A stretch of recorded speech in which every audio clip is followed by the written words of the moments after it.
So a couple weeks ago, I made a video on Disney Channel's Motocross and how LGBT coded it was.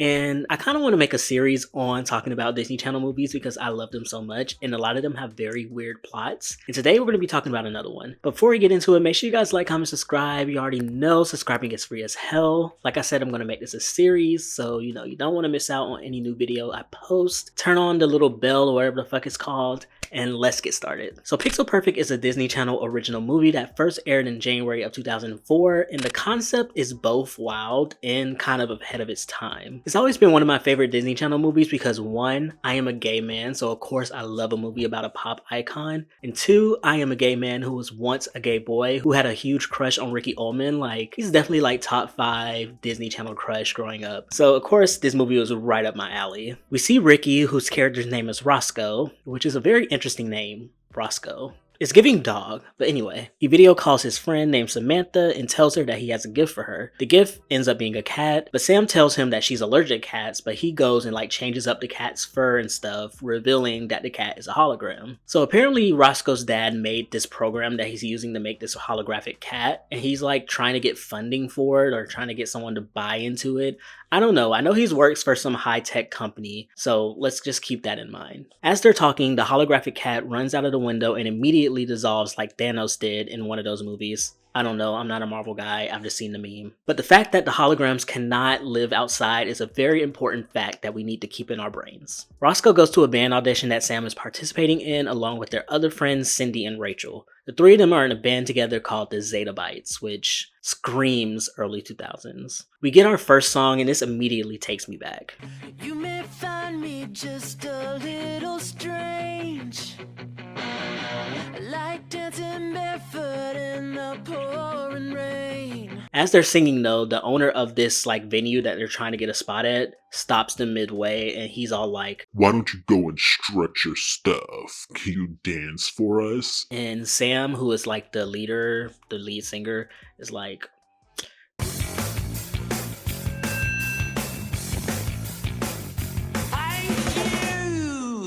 "That'll be all."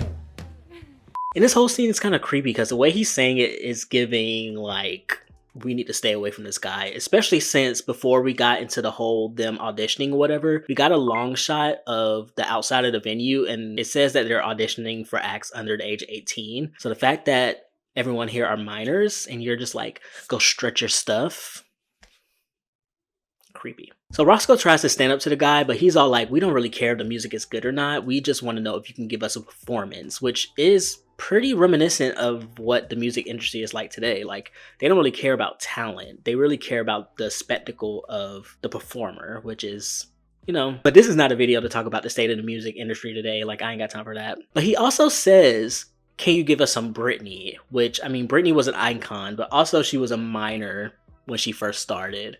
And she was definitely being kind of preyed upon. So, once again, kind of creepy. So the next group goes up and they give the most basic choreo to go along with their song. Like, they're just doing like a bunch of...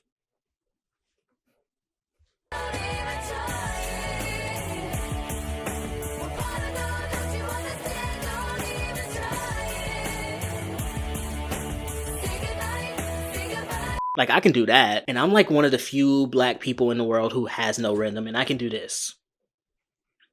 Like, Hilary Duff, the queen of Go Girl, Give Us Nothing, gave more than that. So Sam is upset because the girls in the group, along with Roscoe, feel like they should probably go with what the guy suggested. Sam storms out and Roscoe gives her a little pep talk. He grabs her hand and suggests that they should probably add someone to the band to like, liven it up a bit. But this is like our first glimpse of us seeing that Sam kind of has a thing for Roscoe. Later, while eating with his dad, Roscoe is talking to him, but he doesn't really know that his dad is actually on the phone. But as he's talking to his dad's not really listening, he tells him that he doesn't really like Sam like that because she's so moody and stubborn. And we'll see throughout this movie that he just doesn't pick up on the fact that Sam likes him like that. He's just like very clueless. I mean, she's fun to be with, but she can get so moody. She's talented. She can be so stubborn. I like her, but you see, that's the problem. How do you get past all those bumps? You shipped them off to China. Roscoe then gets the idea of creating a holographic singer by combining the vocal ability of other artists. Like we see him take CDs and like put like 10%, 20%. And he takes vocals from other singers to create a holographic singer. Roscoe goes over to Sam's where they're holding auditions for a lead singer, and I really want to know the backstory of the first girl we see. Like she's giving us a very emotional, powerful, moving performance, and they kind of like laugh her off, but something is there. We need a spinoff, we need a something, because I want to know her story. My life is a bad school lunch. It ain't no Sunday brunch. I try to scoff it down, but it comes back around. My life is a bad school lunch. We get a very typical auditioning montage where they go through a whole bunch of people that they don't like. And the very last person goes up, she puts on a great show, and they love her. I like dancing barefoot in the pouring rain. She reveals her name to be Loretta Modern, which I can't think of Loretta without thinking of Loretta Devine. Like, I think is a very interesting name for a white singer. Like, Loretta is such a wise, elderly black woman name. Like, I don't think of Loretta and think white girl. But Modern kind of slays as the last name because she's hologram and she's modern. Like, I like that. Sam goes to try to shake her hand and she trips over something and she kind of phases through Loretta and everyone's like, what the fuck was that? And pretty much Roscoe's like, she's a hologram. Back at Roscoe's, he explains the nerdy way Loretta works and everyone is feeling it but Sam. Loretta sees a bird outside and when she goes to touch it, she loses a hand. We're already seeing very early on in the movie that Loretta has a very strong interest in the outside world, so I know we're keeping a lot in our brains, but let's keep that in mind too. Loretta wants to go outside. She wants to be outside. Roscoe's dad comes home and he hides Loretta in this holographic storage cell, which is where she lives until they need her. At school, Roscoe tells Sam that her band is performing at the dance, but Sam is like so thirsty for Roscoe, and the fact that he does not see it is crazy. Because when Roscoe is like, Sam, are you going to the dance? Sam's immediate and quick response is, I don't know, are you gonna ask me? Like, girl. Are you gonna go to the dance on Saturday? Well, that depends. Are you asking me?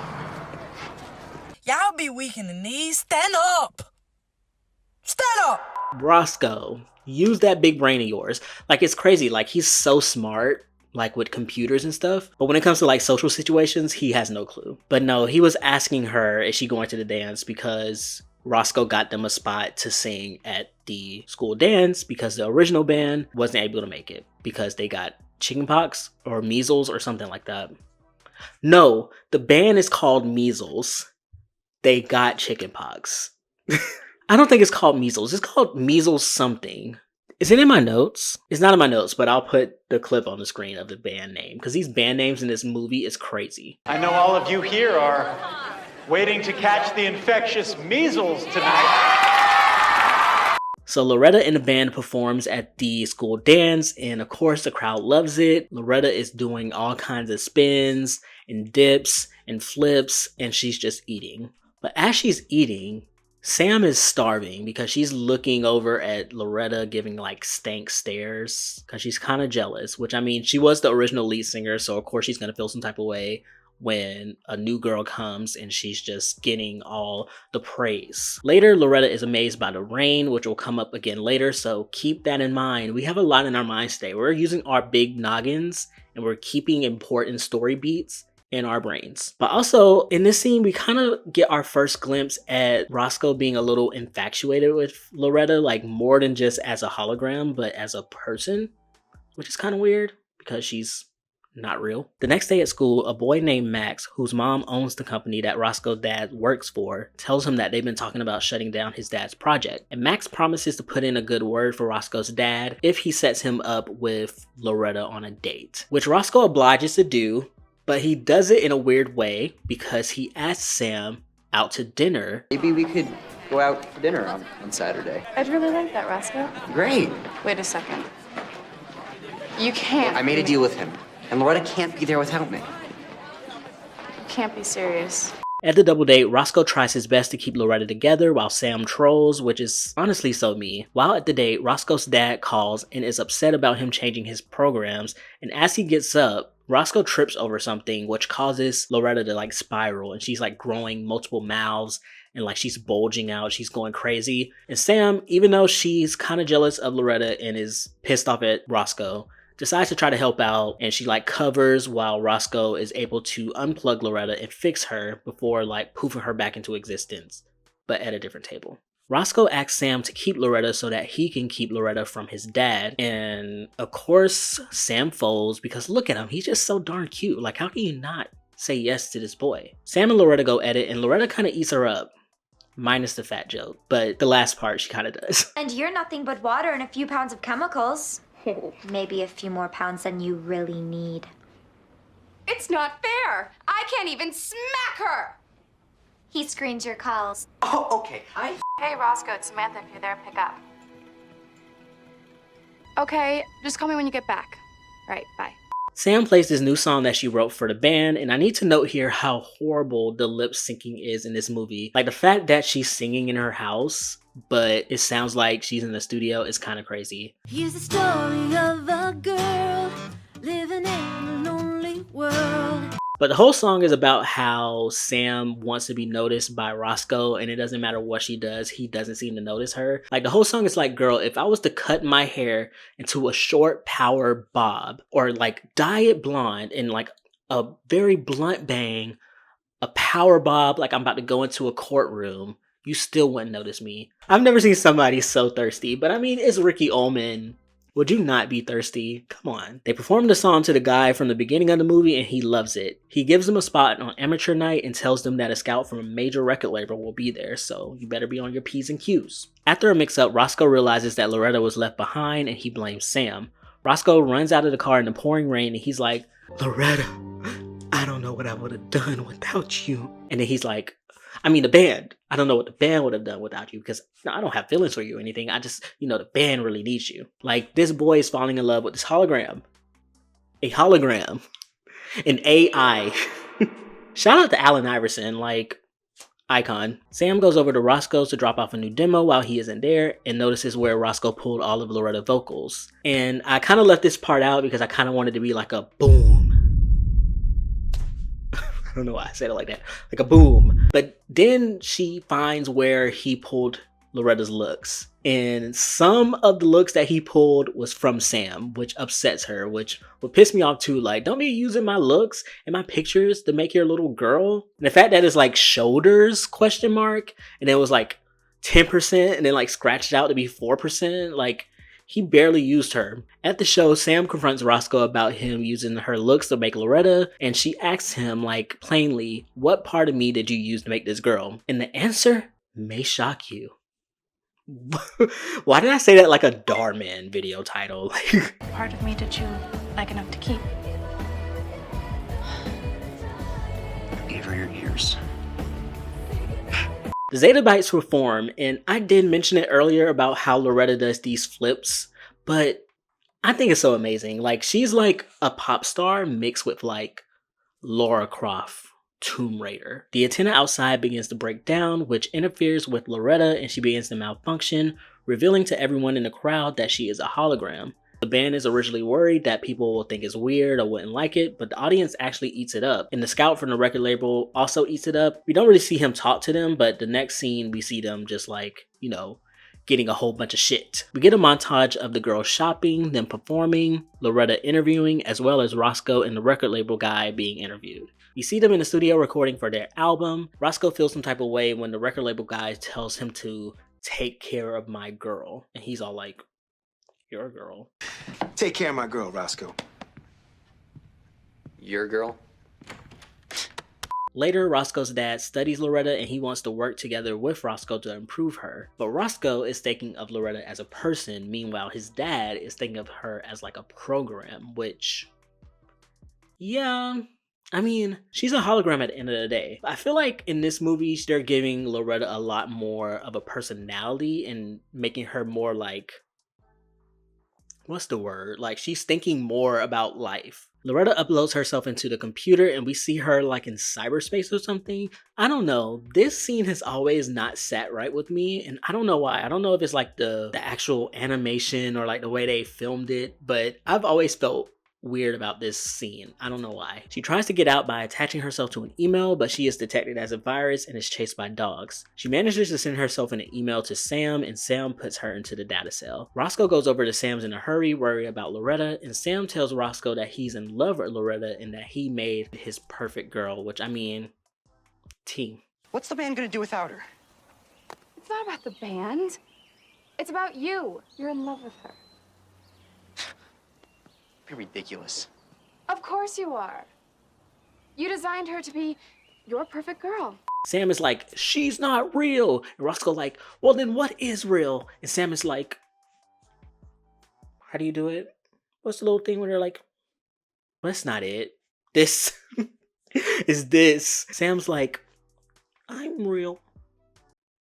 I've always been real. And she kisses him and he's like flabbergasted. He's like, oh. Well, I don't know. And Sam's like, oh, you dumb bitch. She's in my fucking room in the fucking cell. Like, she's pissed off. I would be too if I was thirsting for someone for 70 minutes and he still doesn't freaking get it. Later, Loretta asks Roscoe what it's like to feel. He begins explaining it to her, which is weird to me because how can you explain what feeling is like when you can't even grasp the fact that your friend has this big fat crush on you? Like, you're talking about feeling in a I just spit everywhere. That was so nasty. You're talking about feeling in like a very romantic way when you can't even realize your friend likes you. Roscoe touches her cheek, and of course she can't feel anything, and neither can he. And I'm pretty sure it's at this moment where he realized that nothing is going to happen between me and Loretta because she's literally numbers and code. Roscoe watches videos of Sam while Sam watches videos of Loretta attempting to dance like her. Roscoe is finally realizing what's in front of him while Sam is, I think, still attempting to try to be more like Loretta so that Roscoe likes her. Like, I really hope that's not what's happening. Maybe she just wants to dance more because she wants to like just learn it. But I have a very bad feeling that she's trying to learn how to dance so that she can be more like Loretta so that Roscoe will like her, which is kind of desperate, not gonna lie. I'm not gonna lie. Roscoe and his dad meet with the record company and the boss of his dad's company, and Roscoe asks them how the holograms will feel about all of the deals that they're making, which causes them to laugh because of course they're like, girl, oh, we don't really care about these damn holograms. They're not real people. We can exploit them to the highest power. They were like, oh, we're gonna make one of every race. Asian, black, Hispanic. I'm like, damn. Calm down.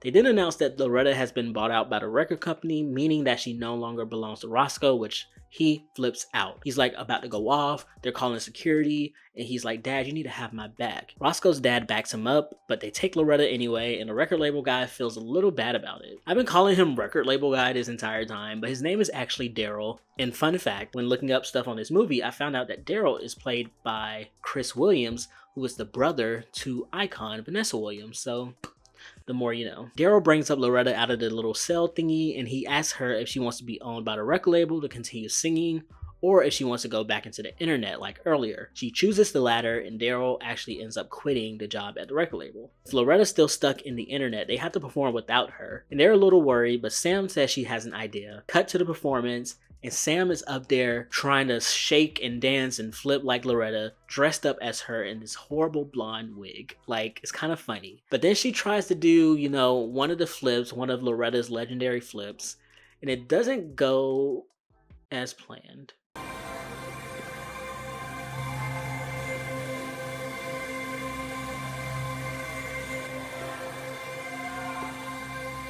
They made this moment unintentionally funny because they didn't show her actually falling. They just showed the wig falling off and being just on the ground and then a thud sound. Like,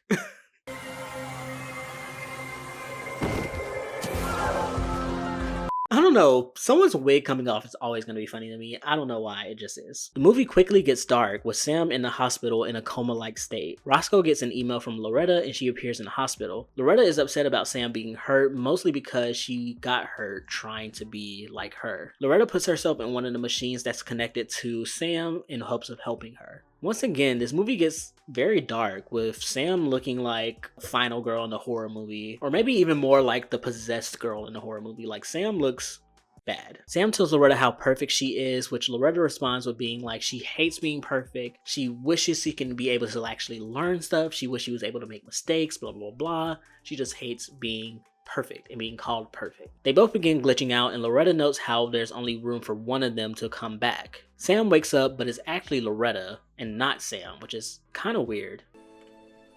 Hi, Roscoe. Loretta? I don't understand. If this is Loretta, where's Samantha? Loretta tells Roscoe that she's going to allow Sam to come back into her body, but first she wants to go outside and feel the rain. Let the rain fall down and wake my dreams. Let it wash away my sanity. Oh my god, I ate that up. So she goes out in the rain and she's like, you know, dancing and jumping around and like running. And then we kind of see like it fades between Loretta and Sam. And then Loretta jumps out of Sam's body. I don't know. It kind of looks like she got electrocuted. I don't know. But Loretta's out of Sam's body and Sam is back. And Sam was like, oh my god, where's Loretta? Where's Loretta? And Roscoe's like, she's gone forever. Very emotional moment, but also very weird. This movie took a weird turn in like the last like 15 minutes. The movie ends with Sam singing a song about Loretta being gone. Sam and Roscoe are now dating, which is so annoying to me because I would not give this guy a chance. Like, it literally took Loretta dying for him to finally realize that Sam is like a good girl and like he should date her. Like, I would not be dating this dude. Like, he would be lucky if we're still friends. Sam notes how she was kind of flat in one of the verses and that another girl in the group kind of helped her out with like harmonies or whatever. But the other two girls was like, we weren't singing, like, that was all you, sis. And she was like, well, I wonder what that was. And then Roscoe looks up and he sees Loretta and he's like, there's a guardian angel watching over you guys, helping. And the movie ends. Bruh. The fact that he fell in love with a hologram is crazy. And the fact that this girl thirsted over this boy for the entire movie only to be outdone by a hologram and then the hologram dying and you still dating this dude is crazy. But I mean, it's Ricky Ullman. Like, cute. And have you seen him now? Still fine. So like at the end of the day, girl, do what you gotta do to get the man. But yeah, that's gonna be it for today's video. Thank you guys so much for watching. Make sure you guys like, comment, subscribe once again, and I will see you guys next time with a new video. Adios.